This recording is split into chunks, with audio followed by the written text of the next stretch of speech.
Hi friend, তো একটু আগে আমি তোমাদের সাথে একটা রিলস শেয়ার করলাম ছাদে। তো কেমন লাগলো বলো, নিশ্চয়ই ভালো লেগেছে। তো আমি অনেকদিন পরই আর কি ছাদে গেলাম, মানে ছাদে সচরাচর যাওয়া হয় না। তো ভাবলাম যে একবার ছাদে যাই। এমনিতে তো আমার ফটো মানে এই অন্ধকার ঘরে তো খুব একটা ভালো ওঠে না। তো ভাবলাম বা ছাদে যাই, ছাদে গিয়ে রিলসটা করি। তো কেমন লাগলো তোমাদের বলো। আশা করি ভালো লেগেছে।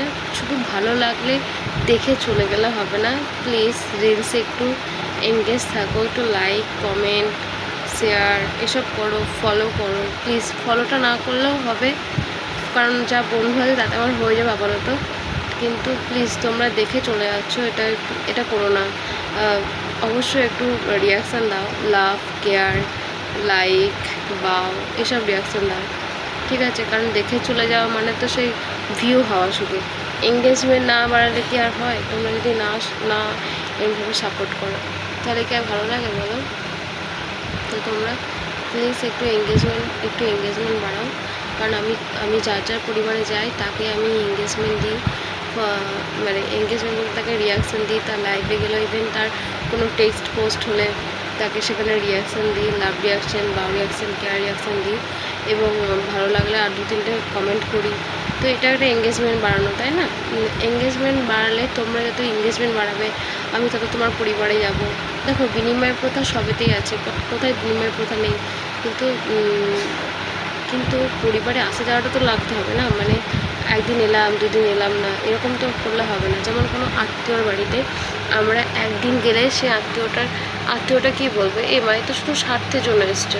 তো সেরকম ফেসবুক পরিবারে থাকতে গেলে তো শুধু নিজের এঙ্গেজমেন্ট বাড়াবো, নিজের রিচ বাড়াবো এরকম ভাবলে তো হবে না। রিচটা তখনই বাড়বে যখন তুমি অন্য কারোর সাথে এঙ্গেজমেন্ট বাড়াবে, মানে অন্য কারোর প্রোফাইলে গিয়ে কমেন্ট করবে, তারপরে সে রিপ্লাই কমেন্ট করবে, ইভেন সেই কমেন্ট ধরে তোমার মোবাইল আসবে, সেও রিপ্লাই কমেন্ট করবে। আর যা রিয়াকশান ভালো লাগবে তাতে রিয়াকশান দেবে, লাভ কেয়ার পাও, এতেই না ফেসবুক হবে। শুধু কি স্টারেই দেখো, প্রথমেই কিন্তু আমাদের স্টার দেয় না। উইকলি চ্যালেঞ্জে কিন্তু প্রথমে আমাদেরকে বলে যে এত কটা ফলোয়ার নিতে, মানে মেবি হোক 500টা, প্রথমে হয় 500টা ফলোয়ার মিনিমাম এঙ্গেজমেন্ট দেয়। কারণ আমি যখন আমি যখন স্টার্ট করি অ্যাট দ্য ফার্স্ট টাইম, প্রথমে কিন্তু আমাকে স্টার দেয়নি। প্রথমে আমাকে বলেছে আগে তুমি ফলোয়ার জোগাড় করো। ফলোয়ার জোগাড় করার পর বলেছে তোমার মানে কন্টেন্টের মধ্যে, সেটা টেক্সট কন্টেন্ট হতে পারে বা ভিডিও কন্টেন্ট হতে পারে, তার মধ্যে তুমি রিপ্লাই কমেন্ট জোগাড় করো। রিপ্লাই কমেন্ট জোগাড় করে তার মধ্যে তুমি রিপ্লাই দাও। সেটা আমাকে ফেসবুক কমেন্ট ম্যানেজারই বলেছে আমাকে। ফেসবুক মানে সেটা আমাকে ইনসাইটে দেখিয়ে দেয় যে রিপ্লাই করো, এটা রিপ্লাই করলে তোমার গ্রোথ বাড়বে। তো গ্রোথ এরকম করেই বাড়ে না। তা শুধুমাত্র দেখো, অনেকেই বলছে যে যারা স্টার দিই তাদের সাথে অবশ্যই যুক্ত হবে, কেন যুক্ত হবে না? আমিও যুক্ত হয়েছিলাম। তো অনেক স্টার দিদিভাই বলছে 3বার করে 4বার করে শেয়ার করে দাও। দেখো, শেয়ার আমিও করছি, ইভেন আমি আগের দিনকেও করেছি, নাম নেব না, তার নাম নিলে অসুবিধা হতে পারে। তো 3-4টে শেয়ার করলাম। তিনি আমার ভিডিও তিনি দুজনের এরকম করেছি, মানে দুজনের 3বার করে শেয়ার করেছি, একজনের 1বার শেয়ার করেছি। তো একজনে বললো তোমার দ্বারা কিছু হবে না, আর একজন বললো যে শেয়ার করো আর ইনভাইট করে দাও, তাহলে পরে ইনভাইট করে দাও ওয়ানকে ইনভাইট করো, তাহলে পরে আমি গিয়ে ফুল দিয়ে আসবো। তো আমার যেহেতু উইকলি চ্যানেলের জন্য ফুল প্রয়োজন ছিল, তার জন্য আমি লাইভটা শেয়ারও করে দিয়েছি 3বার, এবং 2কে ইনভাইট করে দিয়েছি আমার ফ্যামিলি থেকে।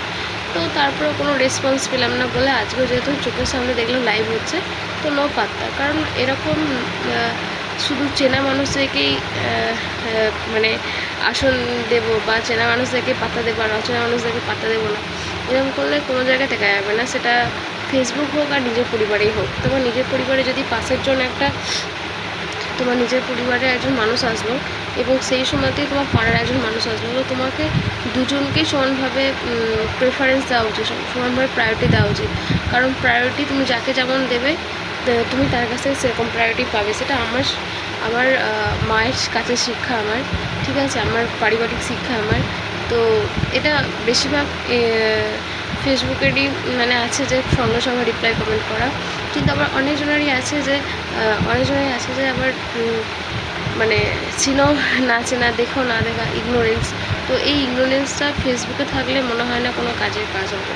সো থ্যাংক ইউ, যে কথাগুলো বললাম ছোটো হয়ে হয়তো অনেক কথা বললাম, যদি ভুল বলে থাকি ক্ষমা প্রার্থী। Thank you.